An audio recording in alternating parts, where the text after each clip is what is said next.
महला में लेकर के आए। महला में लेकर के आए, बड़े स्वागत के साथ, बड़े सम्मान के साथ आसन पर बैठाया। आसन पर बैठाया और नमन वंदन प्रणाम करते हुए हाथ जोड़ करके खड़े हुए।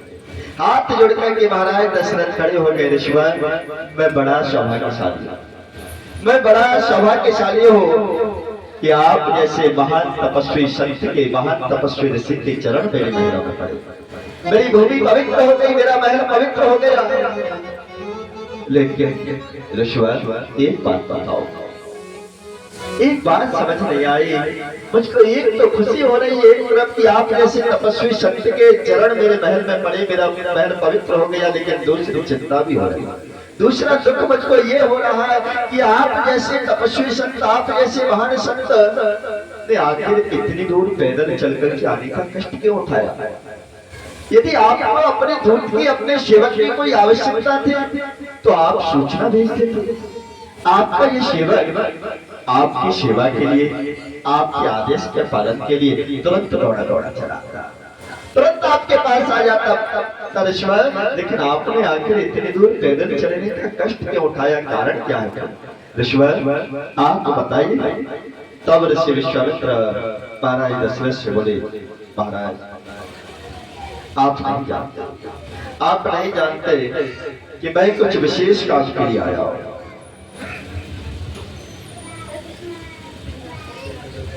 कुछ विशेष उद्देश्य के लिए आया हूं महाराज।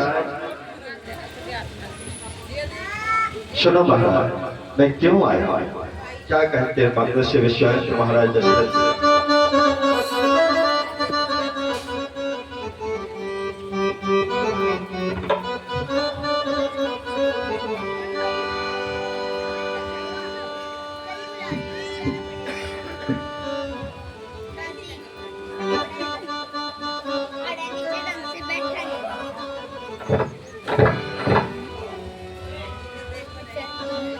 सुनो राजा, मेरा आने का कारण सुनो।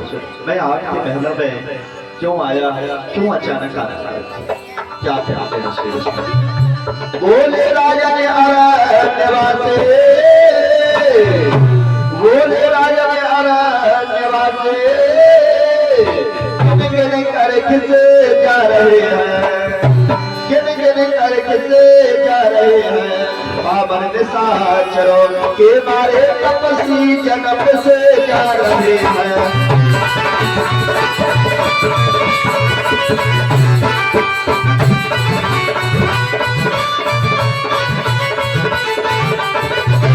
रक्षा कर गौ ब्राह्मण के, रक्षा कर गौ ब्राह्मण के, मुनियों के विपदा कटवा दे, मुनियों के विपदा कटवा दे। हमें भाव ग्राम का काम नहीं, श्री राम नगर को पहुंचा दे।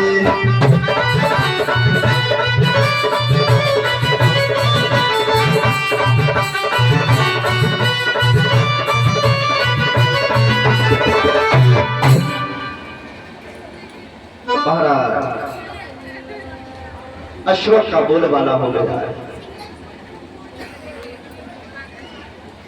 ऋषि विश्वामित्र महाराज दशरथ से बोले, महाराज अश्वों का बोलबाला हो गया है, अश्वों की संख्या बढ़ गई है। मैंने 99 यज्ञ पूर्ण कर दी, लेकिन 100 यज्ञ असुर लोग नहीं कर देते। मैं यज्ञ की सुरक्षा के लिए और अपने तप को पूर्ण करने के लिए, क्योंकि अब मुझको तप भी नहीं करने देते, अब मुझको भजन भी नहीं करने देते। अश्वों के संहार के लिए और अपने यज्ञ की सुरक्षा के लिए मैं आपके दोनों ही बेटे राम और लक्ष्मण को लेकर आया। जय श्री महाराज दशरथ ने ऋषि विश्वामित्र के मुख से ये बात सुनी, तुरंत महाराज दशरथ का गला सूख गया। सूख गया मग वचन सुन, सूख गया मग वचन सुन, श्रवण पड़ गए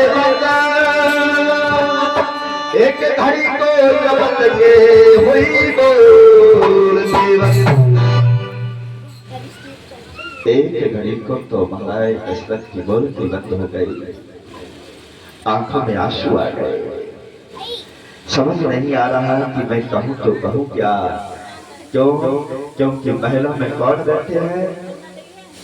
बहुत बड़े तपस्वी ऋषि बैठे हुए हैं और जिन्होंने 7 महापुरुषचरण गायत्री महामंत्र के प्राप्त गायत्री महामंत्र के घोर महापुरुषचरण किया हो, ऐसे महान तपस्वी ऋषि महलों में बैठे हुए।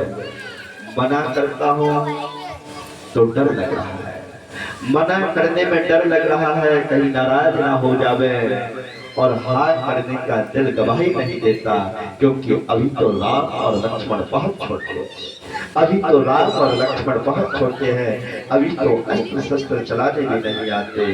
क्या बोले महाराज दशरथ?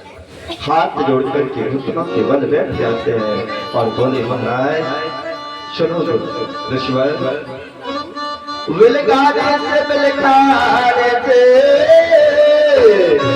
विलगाने से विलगाने से वटके से भाव भुलाने से वटके से भाव भुलाने से भारी से हृदय गिराने से बोले अरे बचाने से।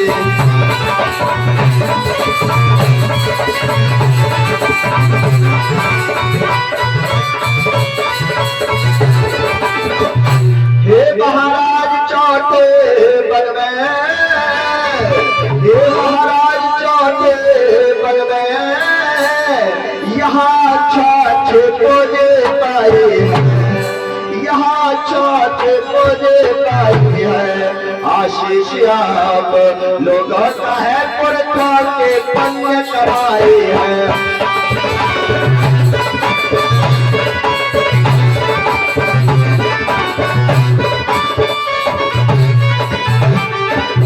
धर धरणी दो या स्वयं चलो, धर धरणी दो या स्वयं चलो, शवो तहस निश्चल कर दो, शवो तहस निश्चल कर दो।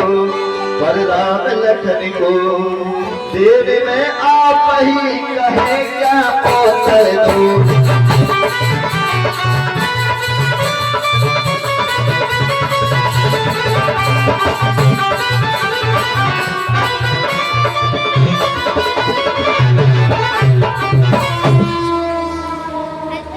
ईश्वर आप ही बताइए, आप सभी के आशीर्वाद से, पूर्वजों के आशीर्वाद से, आप सभी ऋषियों के आशीर्वाद से, संतों के आशीर्वाद से मुझको 4 पुत्र प्राप्त हुए।